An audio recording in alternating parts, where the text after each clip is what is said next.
It's been nearly 1 week since California Forever unveiled its most detailed proposal yet for a new city in Solano County.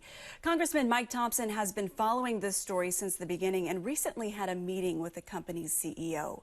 He joins us live this evening to discuss. Congressman, thank you for being with us. My pleasure, Stephanie. Good to be with you.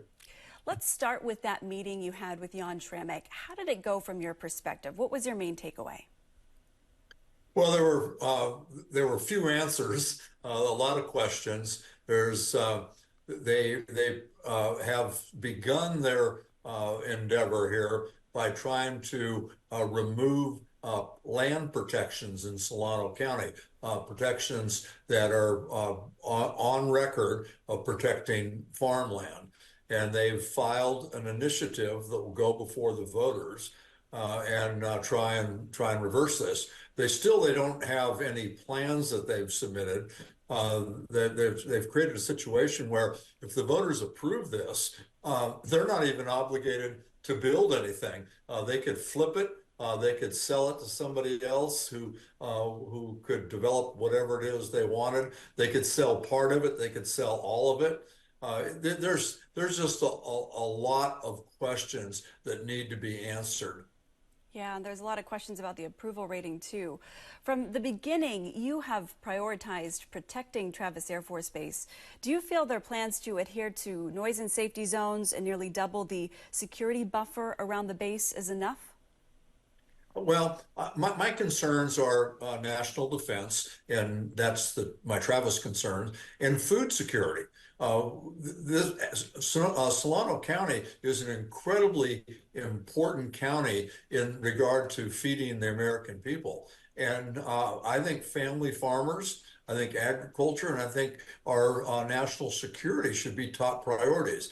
The proposal that I've seen, what they submitted to the Board of Supervisors that will go on the ballot for the voters to vote on, I think falls way short of where they need to be. There's more wiggle room in here than there are protections. And to stay on that, what specifically do you think needs to change, be added to that plan?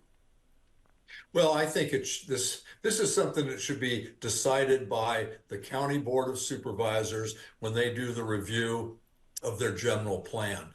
To remove these land protections by themselves, I think is incredibly dangerous.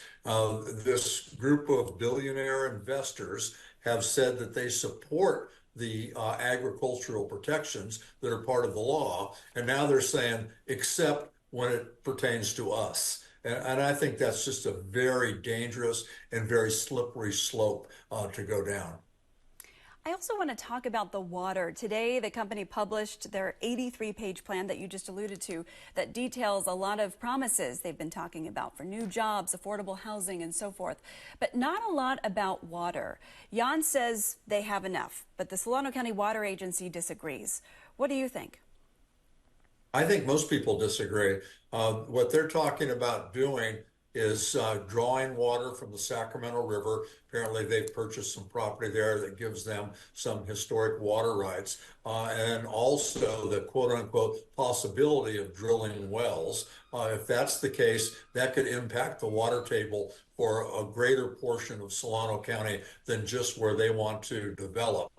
So I think that is of concern. But you said something, Stephanie, that I think rings true across this entire proposal. They're making a lot of promises, but there's nothing in this proposal that would hold them to their promise.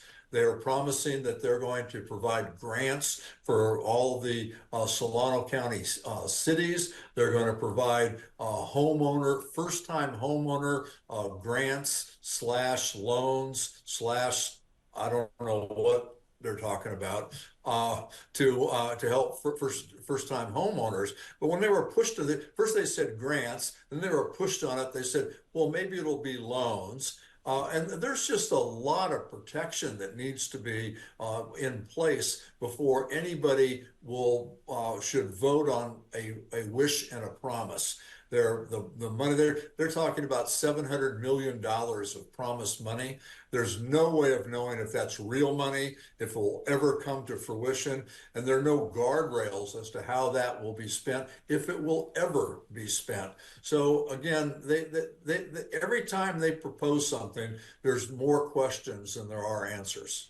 And speaking of that promised money, Congressman, the company says they plan on constructing a new double-lane road off of Highway 12 that would help divert traffic coming from I-80.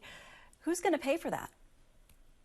Well, when they first started in their polling, they said, they asked the question, would you be supportive of this project if there were investments made to improve the infrastructure, highways at all, and there'd be no taxpayer money? When I asked them about that, they said, well, we're going to pay our fair share.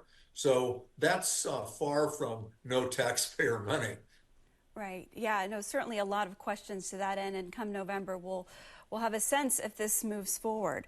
Now, I want to move to your bill that would make settlement payments for PG&E fire victims non-taxable. What would this mean for Bay Area families, and how do you anticipate the process would work?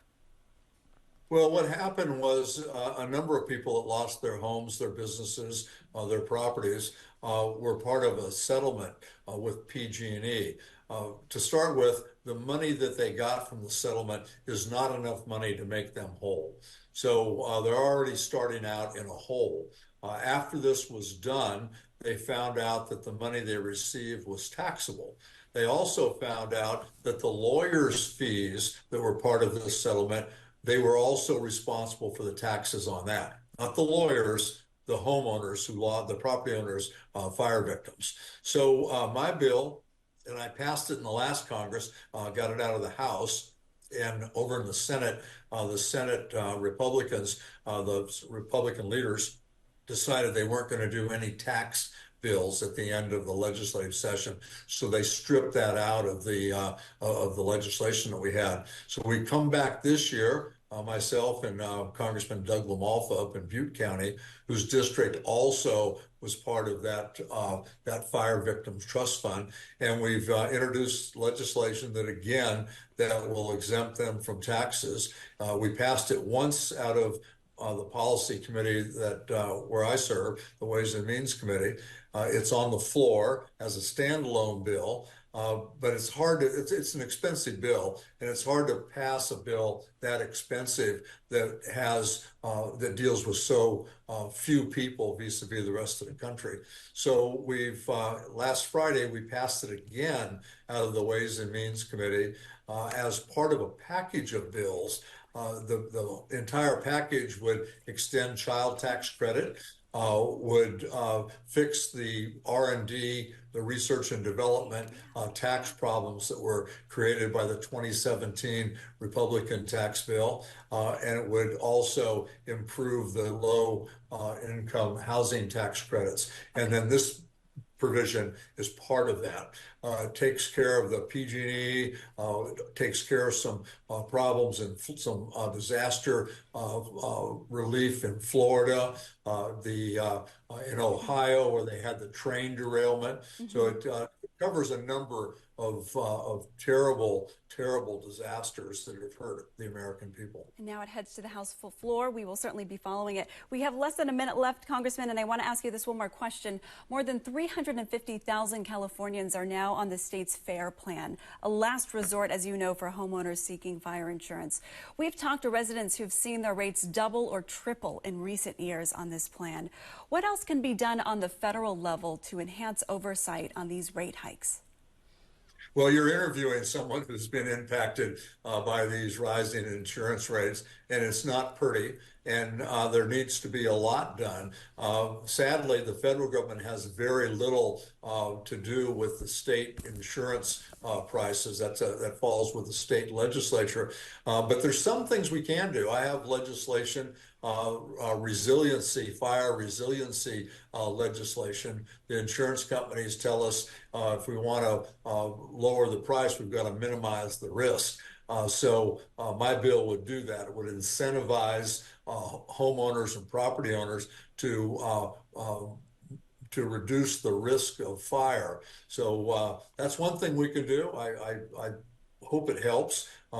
Taking the insurance company's word for it, and that may be that could be a bridge too far. But Yeah. we want to make sure that homeowners can do everything they can to reduce their insurance costs. So hopefully that will do it. Well, we appreciate your efforts on this, Congressman, and your time tonight. Thank you. Anytime. Thank you very much.